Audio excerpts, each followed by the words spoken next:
announcements today. So I think a lot of people have seen over the years, various things. I mean, we talk about groceries, we talk about all these things that have been more difficult, and this is going back really 4 or 5 years now. You've seen the run up, really the COVID, the spending, the printing of money, the supply chain, just all these other things contributed to a lot of different things. Well, one of the things that has been the most difficult nationwide has been increases in auto insurance premiums. Florida has had a kind of a difficult history of this over the years. Part of its demographics, part of its driving ability and problems on the roads, but part of it was the legal environment where Florida was really a litigation, was considered a litigation hellhole by a lot of folks, and that contributed to consumers having to bear more costs with respect to auto insurance. And so one of the things that we did recently was do major litigation reform in this state. The end of 2022, the beginning of 2023. A lot of people have been talking about doing this for like 20 years, but it's not easy to do. You got to get the legislature to do it, and all you got to do, you drive around the state of Florida, you get on the highways, and what do you see? You see signs for lawyers, right? And the lawyers want to bring lawsuits, and obviously the legal profession over many decades has transformed from a profession to a business. And so they're trying to make money off this stuff, and they obviously want to be able to bring more lawsuits. But we knew that Florida had a problem. I mean, just with homeowners insurance, the state represented 8% of claims nationwide, but accounted for 78% of litigation costs. Well, guess what? I mean, that's going to be something that policyholders are going to end up paying. It's basic economics. So we did this. They've been trying to do it for many, many years. And, sometimes people think, well, you do sign a bill into law like the next day. Well, where's the result? We said it's going to take time to kind of go through the system. And so if you look at what's happened with auto insurance, so in 2024, it was the #1 nationwide consumer staple in terms of inflation. Average increase in America was like 20% in 2024. We don't have the full numbers yet, but I would say in almost every state, you're seeing auto insurance go up. What's happening in Florida? For 2025, the top 5 auto writer insurance groups have averaged 6.5 reduction in rates. And that includes Allstate, 7% decrease, Liberty Mutual, 5%, State Farm, 4.7%. But honestly, a lot of them are filing more and likely to go down even more. So stay tuned for that. So 78% of our auto market are the top 5 companies. And they are seeing, reduction. And part of the reason they're able to do that is because you have seen a decline in litigation expenses almost really immediately from when the 22-23 reforms were put in. That means that they obviously are not having to expend as much on the administrative stuff. And so what ends up happening? Well, Florida, we have different regulations in these different, and so they're private companies, obviously they make decisions, but there is a regulatory framework. And we do have consumer protections in this, especially for people with auto insurance policies. So as they submit different rates, and they're entitled to do that as long as it's within the framework, they do look back at years prior to see if companies actually owe any of the policyholders anything. And so Commissioner Yaworsky has been working with these companies because given all the money that's been saved with these reforms, now looking back even a couple years, consumers now have an ability or have even a right to be able to get some of these refunds. And so we're able to announce today that with thanks to Commissioner Yaworsky, he has secured almost $1 billion in credits for Progressive auto insurance policyholders.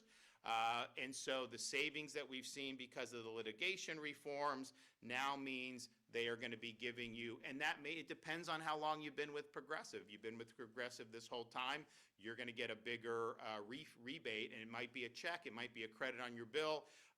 but the average across Florida policyholders is going to be a $300 rebate, and that's just for Progressive.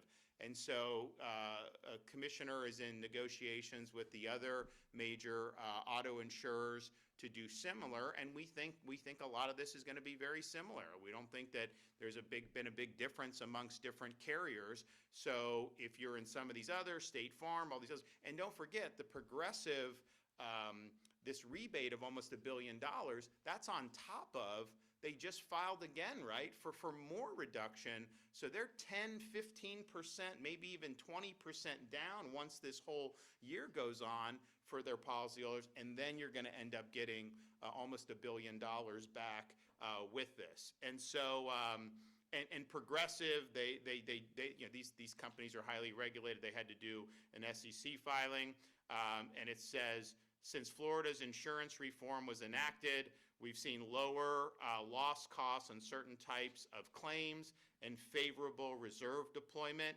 and we have experienced strong in Florida personal auto business. And so there now people want to expand in Florida. It used to be you didn't want to be in Florida. Part of it's demographic, part of it's bad driving, but part of it was legal and litigation.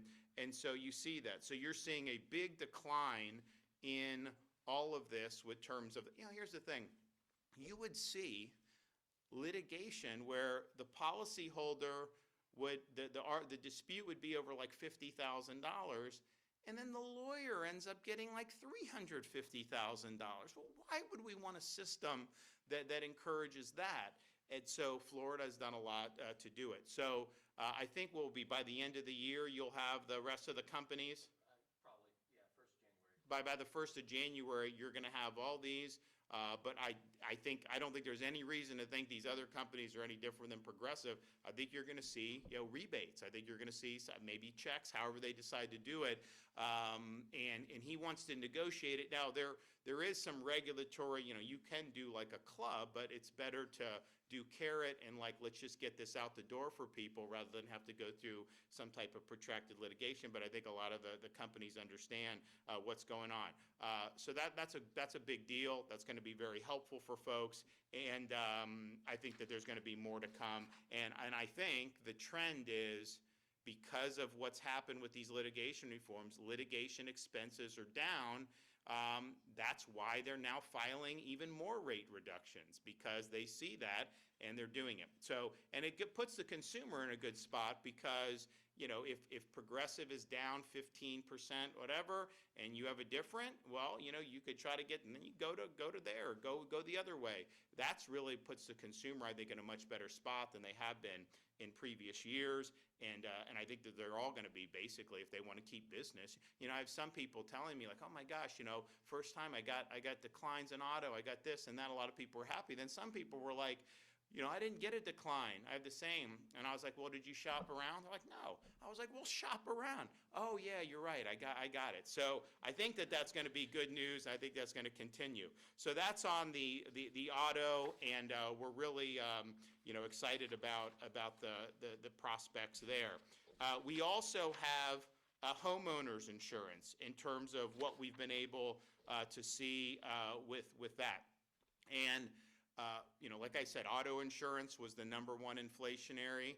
If you look around the country, you know, sometimes you don't, you know, the way it's portrayed, you know, locally, huge increases across the country. In fact, a lot of companies have left California, they've left Midwest. They're not even offering policies in some of these parts of the country. And I think part of it is because they had the approach of, you know, they were going to dictate here, dictate there.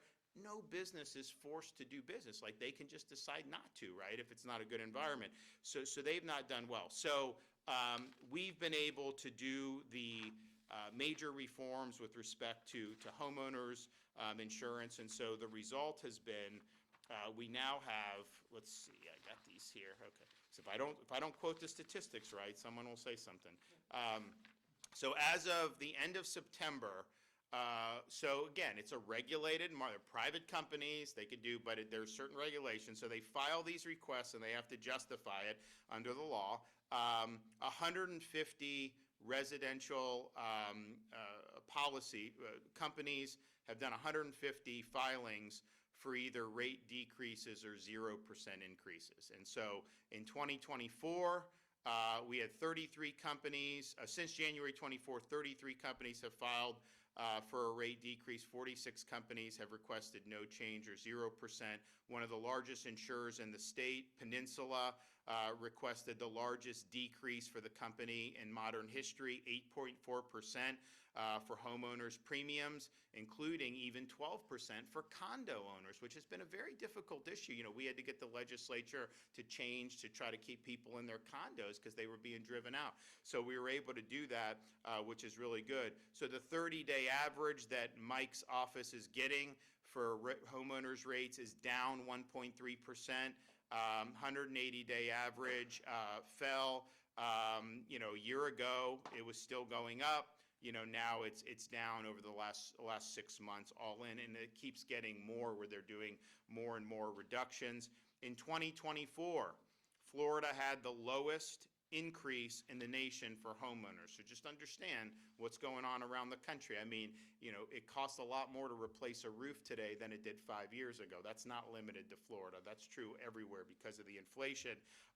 And so our average increase statewide in 2024 was 1%, and it was 15, 20, 30% in some other parts of the country. We now have, since these reforms were passed, 17 new companies are now operating in Florida, and so they're bringing capital in and they're offering policies. That's brought in more than $57.4 million in new policyholder to support additional growth in the state's property market. If you actually see in Florida, more people now are on private insurance than they were 5 years ago. Less people are on Citizens, which is the last resort, you know, backed by the state. And honestly, like if something really bad happened, people say, well, maybe the taxpayer would bail out. But even short of that, Citizens under the law has the right to assess every policy in the state. So you could just be like renting a condo in Sarasota and you could get assessed by Citizens. I mean, it's incredible. So we obviously don't want that to happen. I mean, can you imagine what it would be like to get an assessment for something you have nothing to do with? And so we obviously want to prevent that from happening. Now, knock on wood, I mean, there is a storm kind of in the Caribbean south of Cuba and Jamaica. Most people are saying there's not going to be any impact in Florida, but who knows, right? I mean, these things can shift, so we're watching. But we are getting towards, you know, as you get into the end of October, we're still in hurricane season. The chance of having a major after that goes down a lot. Doesn't mean it's 100%. But if we do get through this without any major impacts, I think Mike's assessment is that you're going to see these companies continue to do rate decrease in their filings. And when you have these new companies, you have an ability to try to get a better bargain. So these are difficult issues because there's a lot of moving parts, and our state just has to deal with certain things, whether it's the auto situation, you know, dealing with the demographics, dealing with the driving, or when you're dealing with homeowners, dealing with the risk. And being a peninsula that's sticking out in the middle of a tropical part of the country, you know, you are just going to have less risk from a storm if you're somewhere in the interior of the country. Now, they have other risks, tornadoes, whatever. California, they have things like earthquakes. We have the hurricane risk. And so when you have a period where you've had 6 majors in 7 years, you know, that's something that obviously is significant. But I would say, you know, we had 2 majors last year, 3 total.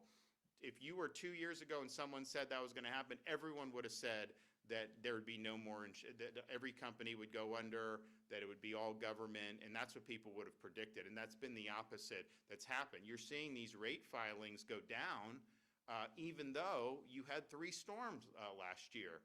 And so that's important progress. Now, on both of those were, and the only reason that that's happening is because of the litigation reforms. That was what was causing these costs. Now, the inflation contributed, the risk contributed, but those are things that are outside the control of government, although some people think we control the hurricanes too. I can tell you If I had that on-off switch, that would be something that I would utilize and keep that dialed down. That would be an easy decision for me.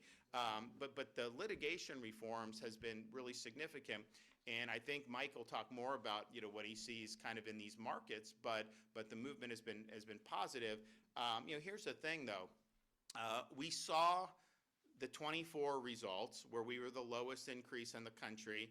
We saw more companies indicate they wanted to do business in Florida. We started to see some of the decreases, both commercially and residentially. We saw positive movement in auto. And, last legislative session, you had a movement by the leadership in the Florida House to reverse what was done.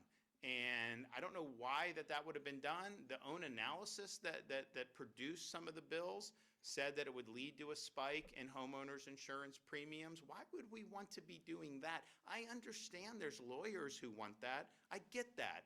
But you didn't get elected to represent lawyers. You got elected to represent your constituents. And so that crashed and burned, the attempt to reverse those reforms. The Senate said they weren't going to do anything with it, even if it passed the House.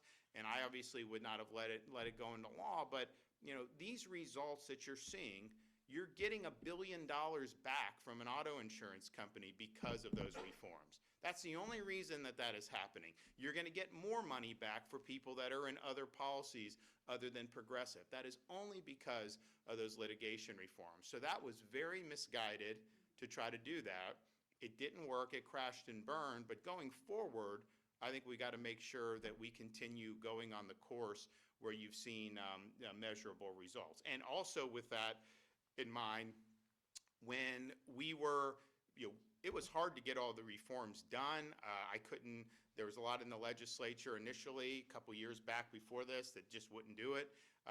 But we tried to do whatever we could to be helpful. So one of the things we did was we did the My Safe Florida Home program. So My Safe Florida Home allows you to apply to do home hardening improvements, and you can get a matching grant. And the reason why we were doing that is because when you do that, one, it's better for you and your property and hopefully less damage if you have a storm, but it also leads to a measurable reduction in insurance premiums. I think it was the average person who went through the My Safe Florida home improvements qualified for an average of $900 in savings in a given year, which is good. Some had more, some had less, but that was the average. And so we did it. It was very successful. So then we did it again, and I think we did it maybe a few years leading in. So then we got to 2024, the budget, and it had money in it, and people got on a waiting list because the funds ran out. So you ended up having these hurricanes. And so my view is like, listen, you can add or not as much as you want if you're the legislature, but if you've told people to sign up for this, they're on a waiting list, they want to make improvements to their homes, shouldn't you fund at least the waiting list? Like, if you don't want to keep doing it, at least do that. So in January, I called a special session of the legislature. We did for immigration, illegal immigration enforcement. We wanted to do the condos. We wanted to help with hurricane victims from Helene and Milton, and then we wanted to do My Safe Florida Home. And they basically, just said, they didn't want to do the hurricane, they didn't want to do My Safe Florida Home, and they did not want to do condos. They eventually did condos. They were forced to do litigation. It was really the House leadership. They were forced to do illegal immigration. They wanted to actually make Florida a sanctuary state. I mean, can you imagine that? Literally preventing the governor from doing anything about illegal immigration. Like, none of the stuff that's happened would have happened. And we've led the way, not only in arrests and helping ICE, but in terms of removals. Just our deportation operations, you're talking about thousands and thousands of people that in other states they may have ended up just being released because DHS didn't have the capacity. So we've really helped there. But my view on the My Safe Florida Home is if they're on the waiting list, we're January of 2025 at the time, why not clear the waiting list, at least in the areas where you had damage from Milton and Helene?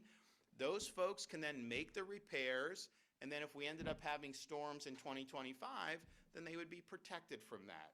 But that wasn't done. So then they did do in the regular budget they did do some money, but they put some restrictions on it. So there are people on the waiting list who were approved for this, who now these funds, are not able to necessarily be reached because they put limitations. So my view is like, look, you made this promise. You told people to sign up. So let's at least clear the waiting list and let's fund this. Now, knock on wood, we'll see. Maybe this area, isn't going to have any impacts from this tropical season. I think that'd be great. I think you deserve a break from it after what you went through last year. So hopefully, but man, why don't we do that? So I think my Safe Florida Home, it's not like there's a lot of different things that happen, but this is something that has made a difference. And especially when people were really struggling during those many years, if we can help to make their property better, but then also get them rebates, that's something that I think we need to do. So hopefully we'll be able to get that done in the upcoming year. Well, what I want to do is make sure that people have that so that they can finish the improvements in time for next hurricane season. To drag it out, I don't think makes a lot of sense. And so that is an important thing that we do to be able to bring relief. So all told, I'm really excited about this announcement with Progressive. I think people being able to, we're so used to going to like the grocery store and like sticker shock or this or that, to actually get money back. That's a really, really good thing. And it's attributed to the reforms that have been enacted in Florida. And we want to see, I know Mike's going to work with all the other companies to get that statewide across all our carriers. I don't think there's a single carrier that's not going to probably be triggered, where these refunds aren't going to be triggered based on what's happened in terms of saving. So you end up having Progressive folks, policyholders, that's happening. More will happen. But then we also think they're going to be further reducing rates as we get through the balance of this year and into next year. So all told, that's great progress. So Mike, you want to come up and expand?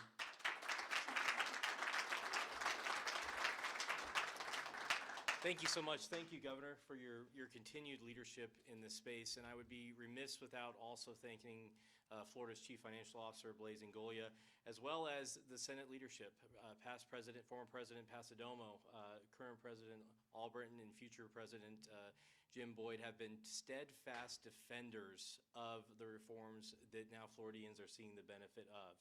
And I can tell you personally, day in and day out, it is not always the most pleasant experience to be the one that is deciding whether or not to raise rates. But the news over the past few years has been tremendous, and it is accelerating and it is increasing due to the reforms that were put in place. The $1 billion, I want to commend Progressive particularly for coming to the table first. To work with us, to negotiate this, to get dollars back to consumers faster, to avoid those statutory triggers and avoid a fight. Everybody here has just done the right thing. And we look forward, as we're talking to other companies now, to begin that same process. And all these discounts, as the governor mentioned in that space, that reduction, that credit back to consumers, is on top of an unprecedented period in Florida's history where we are seeing rates go down in the auto space at a pace we have not seen in decades.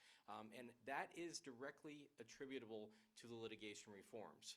What Florida did in this space, it did not eliminate the option for consumers to litigate against their insurer. It restored rationality to that space in the same manner that exists currently in 49 other states. It was tremendously difficult to get through the legislature. The governor worked for multiple years with the Office of Insurance Regulation, with others, to move that ball forward. I don't know if there's another governor that could have done it, frankly, but it has been a tremendous success. And at the same time, we're not just leaving consumers in the lurch. We are moving forward on, at the same time that tort reform was passed, insurer accountability was passed. And so that includes tremendous new resources to the office that we have put to use in ensuring that insurers are acting appropriately following claims. So far this year, we have closed over 100 investigations into insurer activity. We've closed dozens of market conduct examinations. We've fined insurers more than in the past decade, in this past year.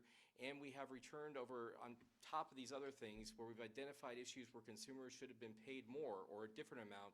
We've returned that in the form of restitution to consumers to ensure that they are made whole. when a catastrophe strikes, it is often the worst day of a consumer's life. When they've lost their home, when they have nowhere to place their family, when they're not sure about the future. And the promise of insurance is that they will be there to make those consumers whole. And we're going to continue to be on the back end making sure that those companies are doing the right thing. We'll continue to ramp up accountability smartly so it doesn't scare off competition, but ensures that we have a vibrant marketplace that our consumers can rely on. On the property front, the governor mentioned Florida had the lowest increase in the cost of property insurance in the country last year. And I expect it to be a similar trend this year. And that, again, is directly attributable to tort reform.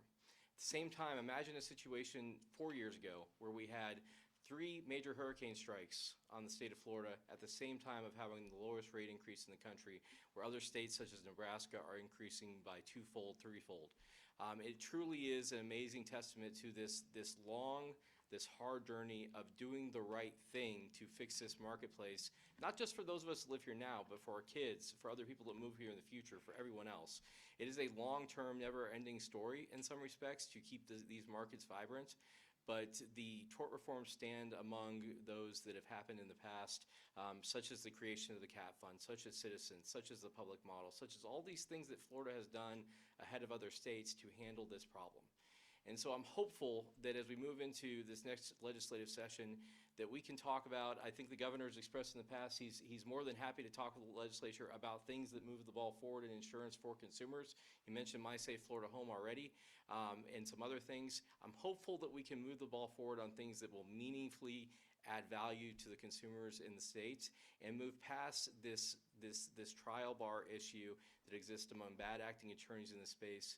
That $1 billion, much of it that is now going to the pockets of consumers, would have been going to those attorneys' wallets. And that is the bottom line. And so we'll continue to see that success. We'll continue to see the good news emerge. I'm very optimistic about reinsurance, which is somewhat a complicated space, but it's essentially insurance for insurance companies. Florida is heavily reliant on reinsurers for our catastrophe risk. I expect that market to show continued signs of improvement following this year, which will lower the cost in a rapid way for all consumers of property insurance in the state. And so I want to just thank everyone again. Thank you, Governor. Thank you to the House, to the Senate, who have stood by and kept these reforms in place. And I hope we can continue that trend and do great things for Floridians. Great.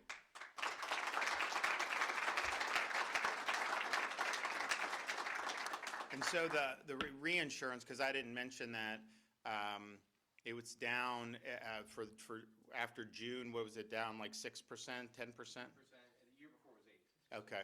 Yeah, so I mean, this is just, these companies have to buy reinsurance, right? And so when reinsurance spikes, and again, it's not just like, the reinsurance is much more than just Florida, but Florida plays a huge role in reinsurance.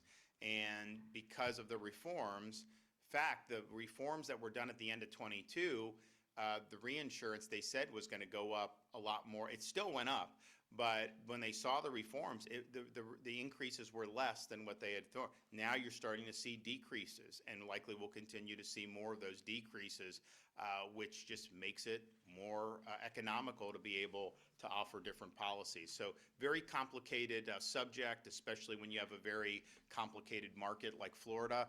But those trends are undeniable, and I don't know what share off the top of my head Progressive has of the auto market in Florida, but $1 billion is significant, and if these other companies are doing something similar, that's going to be a lot of breath of fresh air. And as Mike said, do you want that refunded to you as a policyholder or funneled to lawyers and put in? I mean, like, is that even a debate? I mean, of course, what we're doing is the right thing to be able to get done. So thanks for everybody that's been involved in it, and thanks for Mike for leaning in and getting the negotiation done. And I know hopefully over the coming weeks and months we'll have more great news in terms of some of these companies also doing the refunds for their consumers. All right, we got any questions? Governor, you have any issues with Sheriff Chad Chronister and the testing scandal that's going on over at ACSO? I am not up to date on that, so I'll reserve comment. Governor DeSantis, I was going to ask, how do you think working with Senator Jim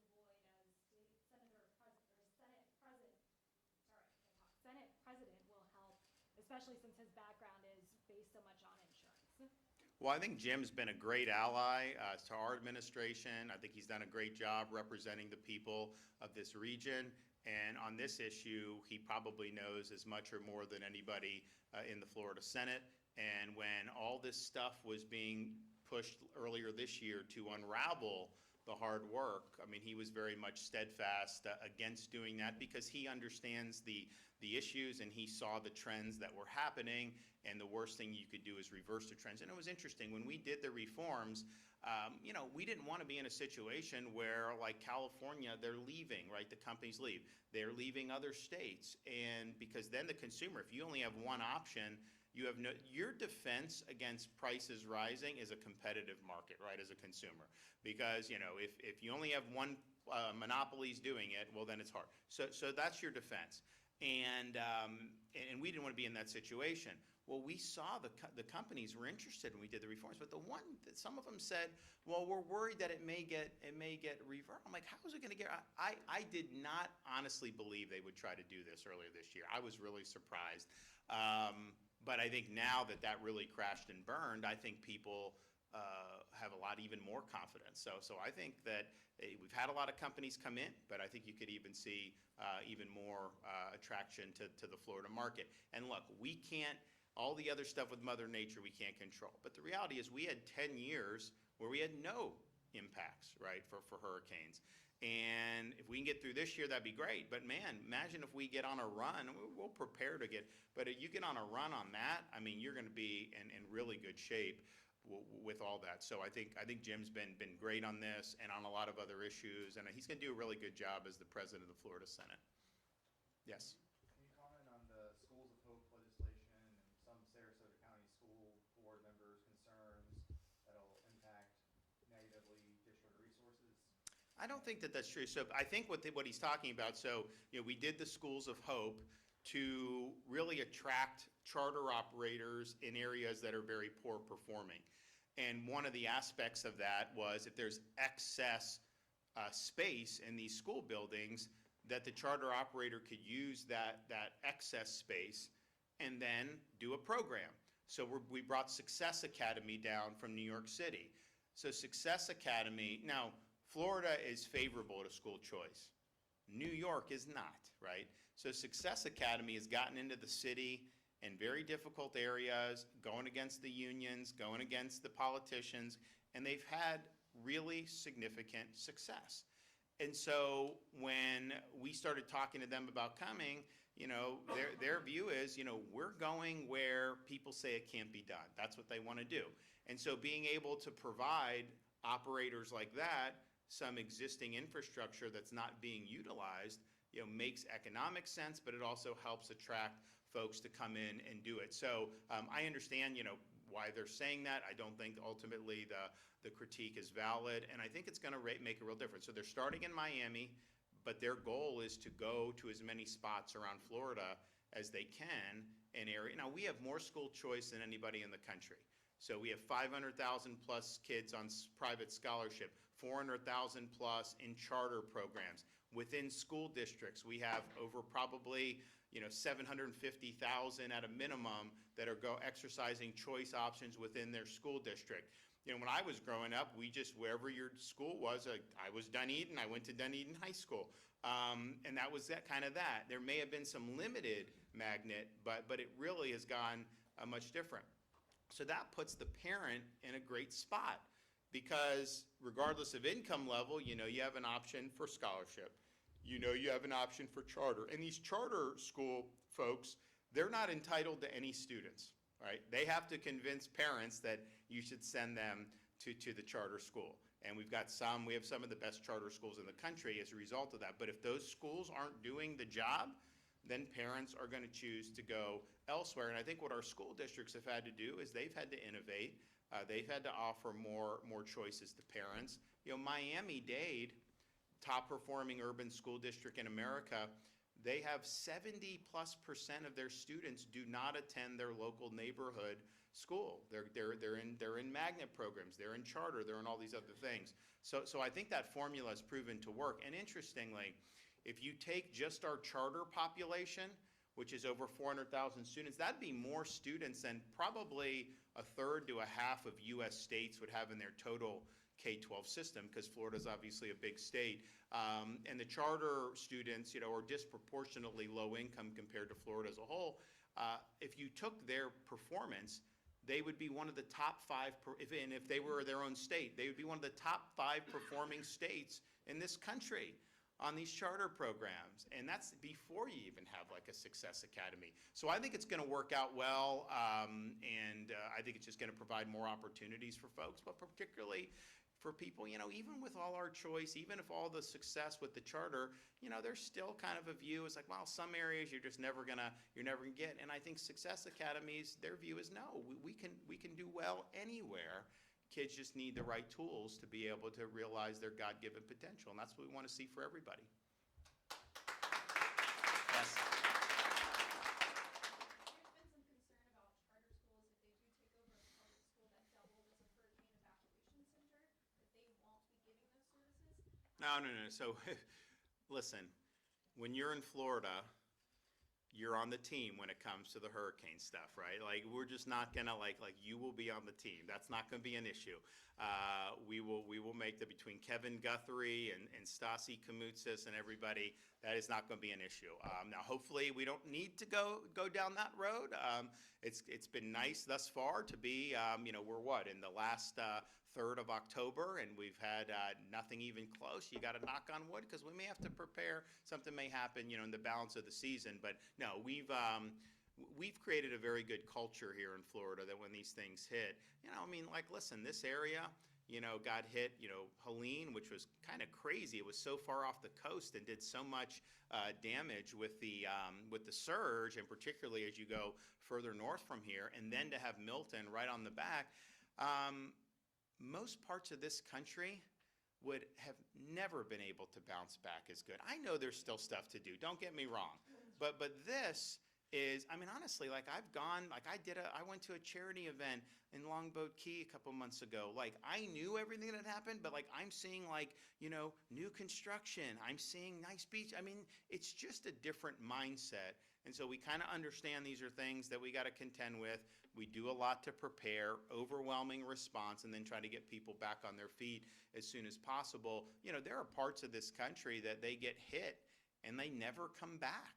Heck, even in Florida that used to be, when Andrew hit Homestead, it was a devastating storm, no doubt, but compare how Panama City has responded to Michael in I came in 2019, we were doing a lot of the stuff in 2018. To Andrew, I remember I was in college playing baseball. We're down playing. They had a stadium there because they wanted to have. They may have even had spring training at one point, or they wanted to attract it. And this is 10 years, almost 10 years later, and it was just it was dead. Now they've done a lot of good things since then, and I think particularly recently, I've been impressed with what they've done. But that was a long road. You didn't have the infrastructure in place. You didn't have the same response. You talk to people who were in that area after Andrew, it was almost like a war zone in terms of no power, not a lot of law and order. It really was crazy. Now it's just much different in terms of how you do that. And so I think people, that's not just me saying we're just going to get this done. I obviously got to lead. There's certain things I have to do, and we've done a lot with the power to have everything staged and get that on. Search and rescue. We do different things with the bridge. We rebuild the bridges quickly and all this stuff. We're happy to do all that, but you've got people at all levels. You got people in local law enforcement. You got people in local EM. You got charities that get involved in this. The school system. All of this across the board. We really do a good job of coming together as a state, and that's just the culture that has been created here over the years. And so, it's not going to be an issue. We will make sure that we got what we need in that regard. All right, guys. Thanks so much. Great to see y'all.